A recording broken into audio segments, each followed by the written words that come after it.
Assalamualaikum Habib, saya mau tanya salah tidak sih ketika anak membenci ibunya sedangkan ibunya meninggalkan anaknya dari dia masih bayi? Rumit. Dan sekarang saya bingung Bib, di sisi lain dia ibu yang melahirkan saya. Dan di sisi lain ada orang yang sudah merawat dan membesarkan saya sampai saat ini. Dan yang harus didahulukan yang mana dulu Bib? Orang tua saya yang melahirkan saya atau orang tua yang sudah merawat saya dan ini bagus banget saya? Pertanyaannya nih. Ini bagus banget ini. Bagus. Bagus. Rumit. Ini Tapi ini bagus, saya pengen tahu juga ini, Bib. rumit. Ini Indonesia kenapa sih? Kalau dari pertanyaan. Tapi banyak loh, Bib, yang kayak gini. Iya, Banyak loh, Bib. Nah, makanya yang paling dasar ya, menikahlah di waktu yang tepat, bukan di waktu yang cepat. Kalau lu belum siap untuk menjadi istri atau suami, apalagi orang tua, dipaksain nikah, kejadiannya begini. Ketika menjadi orang tua, dia tidak bijak dalam menanggapi anaknya. Baik soal menikah ataupun apa yang ditanyakan nih soal merawat. Tapi gimana kalau kasus ini? Ya. Kata Nabi itu ibumu, ibumu, ibumu.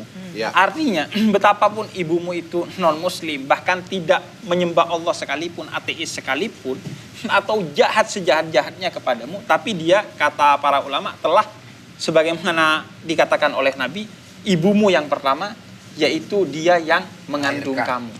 Ibumu yang kedua, dia yang telah melahirkan kamu. Dan ibumu yang ketiga adalah dia yang telah menyusui kamu. Yang kalau dalam Al-Quran sampai 2 tahun. Itu adalah kebaikan yang tidak tergantikan dengan apapun. Yang harus kita catat di hati kita. Sehingga apapun yang terjadi perlakuan ibu kepada kita, kita harus tetap berbakti. Berbakti itu apa? Berbuat baik kepada ibu kita. Karena dia telah lebih dulu deposit kebaikan yang tiada terkira kepada kita. Jadi walaupun ibunya seperti itu, kita tidak boleh membenci, tetap mencintai dan berbuat baik. Nah, justru karena kita tetap mencintai, berbuat baik yang sebaik-baiknya adalah mengajak ibunya kepada kebaikan.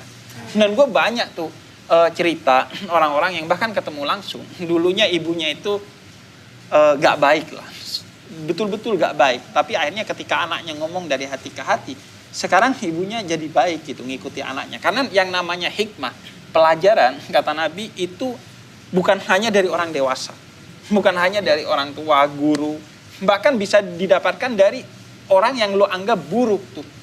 Misalnya, gue pernah dapat pelajaran penting dari seorang pemabuk yang dia katakan, kain kafan tuh gak ada kantongnya loh. Jadi buat apa lo nyimpen dunia? Sebab dalam Islam nyimpen dunia itu percuma. Jadi warisan gak dibawa mati, yang dimakan jadi kotoran. Nah, bisa jadi dalam berbagai hal, hikmah itu justru datang dari anak. Makanya, semua murid, semua guru. Kita itu walaupun guru orang tua, tetap kalau anak kita benar, kita belajar dari dia. Jangan malu. Ya. Justru kadang kan, seiring dengan kemajuan zaman, pelajaran itu datang kadang dari anak. Karena kan wawasan anak makin luas, pakai HP. Ya. Bahkan sekedar ngurusin WhatsApp aja kadang bapak gua misalnya belajar ke gua ini WhatsApp kenapa nih gini dan lain sebagainya. Ya, itu hal yang sederhana dan kecil deh ya. Tapi kalau misalkan tadi 3 mengandung, melahirkan, kalau tidak menyusui misalnya, ada juga misalnya meninggalkan bayinya hanya melahirkan, dia tidak menyusui. Tetap aja berarti dia punya 2 kemuliaan tadi, mengandung dan melahirkan, dan itu satu pahala yang tiada terkira.